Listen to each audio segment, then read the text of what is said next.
Hürmetli yurttaşlar, Captiva 2015 yıl 3'lük motorundan geldi sizler üçün. Tayyor maşin, Radnoy kraskada 100.000 probey. 4 boğan, Captiva 4 kılıngan, bemalal.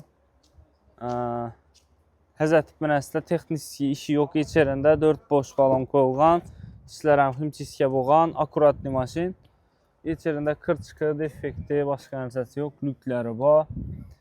Nakitçəçi xolla kımmatından, yaxşısından gizilgən. Acayip maşin. Gəp yok.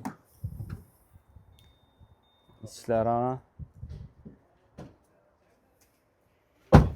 65'lik metanı bağımını bir danayla.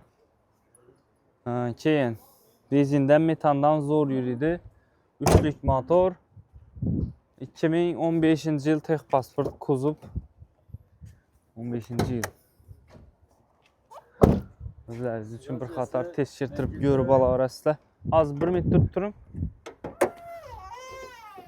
Yine. Akkumulyatorlar taza koyulgan. Hem yeri çok ki. Motorlarına gəp yok. Narxı 170 milyon son üstünde geliştirib bərəmiz. Nağd pul boladan olsa. Eldindən 40 milyon son pul bərəsində aylık tolu 7 milyon 300'den çıkadı. İndi bu 36 aya şundan çıxdırdı. Eğer də silə köprak bərsizlə kəmrakdan çıxarıb bərsək boladı. Köprü avtomarketdə duradı maşinimiz. Zor maşina gəp yok. Təvsiyə qılamız. Gəlib görüb alarıq. Rəhmət.